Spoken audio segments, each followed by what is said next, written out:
Muhyiddin memang dah mengaku gagal dan memang dah gagal menangani COVID. Jadi saya tidak percaya satu pihak yang gagal boleh membuat satu bajet yang sempurna untuk menangani perkara yang ditimbulkannya sendiri sehingga dia tak yakin untuk menanganinya, sehingga dia pergi minta kuasa lebih daripada Agong untuk memerangi COVID.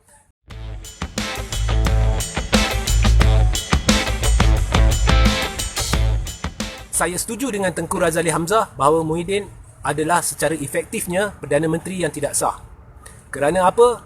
Kerana kalau kita lihat surat Zahid, kalau kita lihat banyak perkara yang berbangkit sebelum ini, kalau kita lihat berapa banyak MP kita buat congkakan yang telah meminta agar usul tidak percaya yang telah dikemukakan oleh Mahathir dulu kepada mantan Speaker Dewan Rakyat, MP-MP ni meminta agar usul ini dijadikan agenda utama apabila Parlimen bersidang. Bukan sekali, bukan dua kali, banyak kali.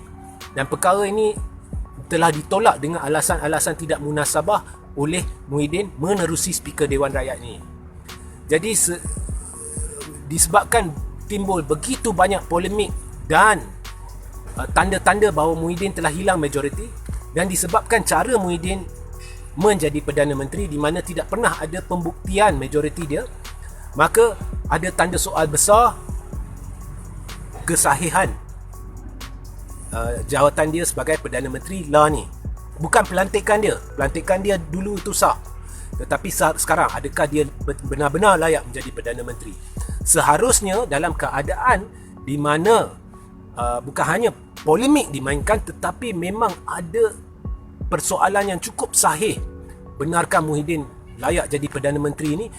Benda ni memang soalan yang bagus dan memang nampak bahawa Muhyiddin tidak memiliki majoriti.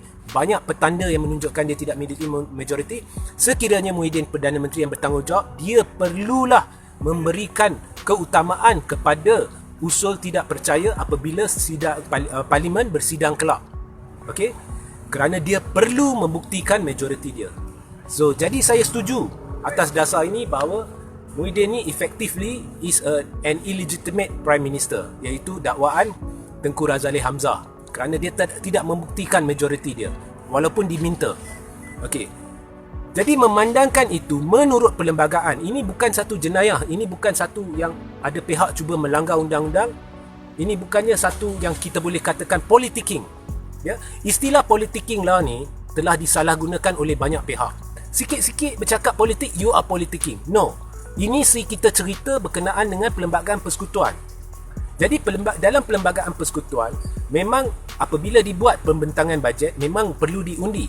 Sebab kita bukannya ada satu konstitusi parlimen, kita ada 222 konstitusi parlimen yang diwakili oleh 222 ahli parlimen.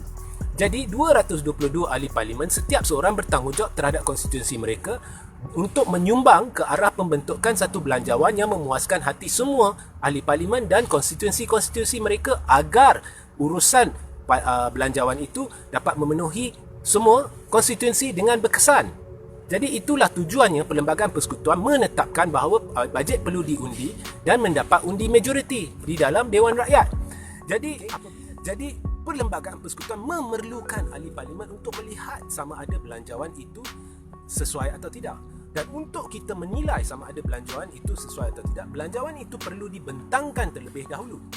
Dan apabila kita bentang dan kita lihat, baru kita berdebat. Apabila kita berdebat, mengapa kita berdebat? Kita berdebat kerana kita hendak cuba memastikan belanjawan yang itu akhirnya akan menjurus kepada satu pelan belanjawan yang baik, yang boleh diterima oleh majoriti, supaya ia boleh digunakan dengan cara yang memang akan membantu majoriti atau negara atau rakyat. Okey? So, itulah yang proses-proses yang perlu dilakukan, dan saya ulang, ini bukan politicking. Okey. Jadi kalau satu kerajaan 222 ahli parlimen berjumpa, bersidang, kemudian belanjawan dibentangkan dan majoriti mendapati belanjawan ini tidak sesuai, maka mereka sedang melaksanakan tanggungjawab mereka sebagai satu gabungan ahli-ahli parlimen untuk memastikan bahawa belanjawan yang tidak sesuai ini tidak diluluskan, kerana jika diluluskan ianya tidak akan membantu rakyat atau mungkin tidak boleh diuruskan secara efektif. Ya, jadi itulah sebab kita ada ahli-ahli parlimen. Itulah fungsi ahli-ahli parlimen. Ya, lebih-lebih lagi kalau Perdana Menteri tidak mempunyai sokongan majoriti, bermakna majoriti tidak merasakan dia sesuai mentadbir atau gagal mentadbir, dan kita dah lihat bagaimana Muhyiddin dah gagal mentadbir isu COVID ni. Jadi masakan pihak begini boleh dipercayai untuk mengeluarkan satu belanjawan yang sesuai untuk semua, yang boleh diuruskan dengan kesan, yang boleh membantu rakyat secara efektif. Tapi apa pun untuk berlaku adil, kita kena biarkan belanjawan itu dibentangkan. Baru kita tahu. Macam mana kita nak tahu kalau belum dibentangkan? Jadi apa yang saya jelaskan di sini bukannya derhaka, bukannya apa, ini adalah perlembagaan yang saya jelaskan kepada penonton dan pendengar saya. Baik. Pada masa yang sama, saya menghormati, saya amat menyanjungi Yang di-Pertuan Agong, kerana Yang di-Pertuan Agong kita adalah seorang yang bijaksana dan berjiwa rakyat. Tetapi nasihat yang diberikan oleh Yang di-Pertuan Agong tetap akan meletakkan tekanan kepada ahli-ahli parlimen. Kerana nasihat ini, walaupun Yang di-Pertuan Agong tidak memberi arahan, okey, Yang di-Pertuan Agong, nasihat dia ni tak melanggar perlembagaan. Dia tak beri arahan, dia beri nasihat. Tetapi apa pun akan berlaku tekanan terhadap ahli-ahli parlimen, kerana nasihat ini menyeru supaya belanjawan ni yang kita tak tahu apa-apa ni, jadi dia kena diluluskan secara automatik. Maknanya sebenarnya kalau dari segi perlembagaan, debat dan sebagainya tu dah jadi tak ada makna kalau kita luluskan secara automatik.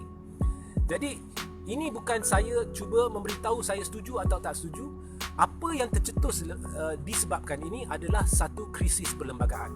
Mengapa krisis perlembagaan? Kerana sekarang disebabkan tekanan yang ada pada ahli-ahli parlimen ini, maka berkemungkinan ahli-ahli parlimen akan tertekan untuk meluluskan sesuatu yang mungkin tidak sesuai.